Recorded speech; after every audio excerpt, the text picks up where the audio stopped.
Name plate वाले योगी सरकार के आदेश पर शंकराचार्य अविमुक्तेश्वरानंद ने किया बड़ा ऐलान। मोदी पर तंज कसने वाले शंकराचार्य अब योगी पर ये क्या बोल गए?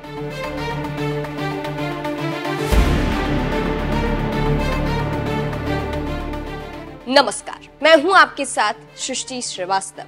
उत्तर प्रदेश की योगी सरकार ने एक आदेश क्या जारी किया। यूपी से लेकर उत्तराखंड में बवाल मच गया।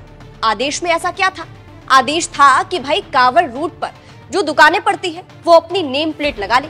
इसका कारण क्या था? कारण था कि कांवड़ियों की आस्था के साथ खिलवाड़ ना हो। कांवड़ियों को पता हो कि वो अपनी कांवड़ कहाँ झुला रहे हैं। कांवड़िये को पता हो कि वो किसकी दुकान से सामान ले रहा है।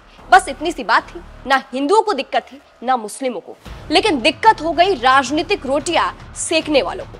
फिर तो क्या विरोधी दल और क्या सहयोगी दल, सारे के सारे दुश्मन बन बैठे सीएम योगी के। अखिलेश मायावती तो छोड़िए, एनडीए के साथी दलों के नेता चिराग पासवान, जयंत चौधरी, केसी त्यागी ने भी हल्ला बोल कर दिया। खैर, योगी सरकार के इस फैसले को सुप्रीम कोर्ट में चुनौती दी गई, जिसके बाद 26 जुलाई तक इस पर अंतरिम रोक लगा दी गई है।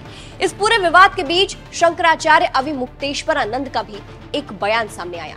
वैसे तो शंकराचार्यों को आपने राजनीति और राजनीतिक बयानबाजी से दूर ही देखा होगा, लेकिन ये इकलौते ऐसे शंकराचार्य हैं जिन्हें राजनीति में बड़ी दिलचस्पी है, और ये दिलचस्पी राम मंदिर के भव्य निर्माण के बाद से कुछ ज्यादा ही बढ़ती हुई नजर आई है। मोदी को लेकर तरह तरह की बयानबाजी जो शंकराचार्य अविमुक्तेश्वरानंद की तरफ से की गई है, वो किसी से कहां छुपी है।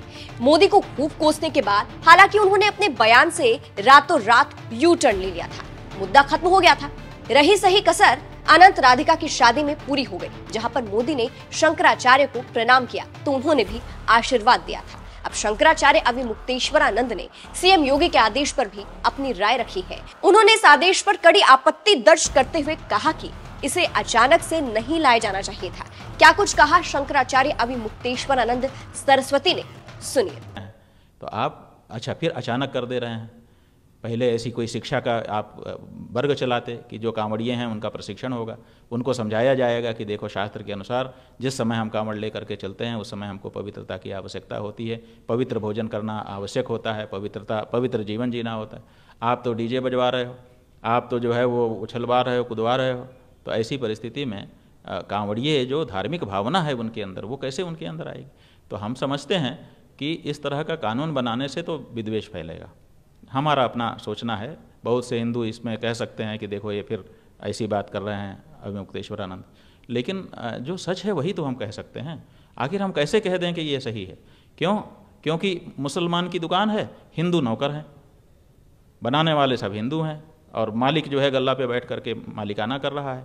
अब नाम लिख दिया गया कि ये, और उस दुकान में अब उस दुकान में इसका आर्थिक असर पड़ेगा।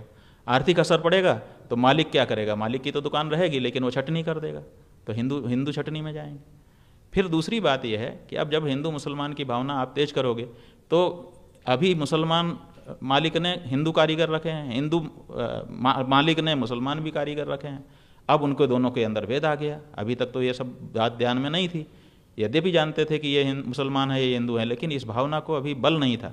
अब बल आ जाएगा इससे। अब जब बल आ जाएगा तो वो हर समय हिंदू मुसलमान की दृष्टि से एक दूसरे को देखना शुरू करेंगे, तो उनके दोनों अंदर कड़वाहट, टकराहट पैदा होने लग जाएगी।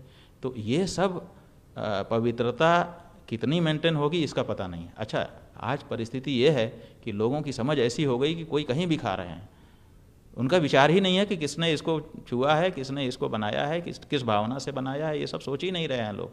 उनको भूख लगती है, बस जो सामने दिख गया जाके खरीद के खा लेते हैं। पहले हम लोग विचार करते थे। हम लोग तो आज भी इस बात का विचार करते हैं कि कहाँ खाना है, कब खाना है, कैसे खाना है। फिलहाल शंकराचार्य के बयान को आप किस तरह से देखते हैं? कमेंट करके अपनी राय हमें जरूर दें।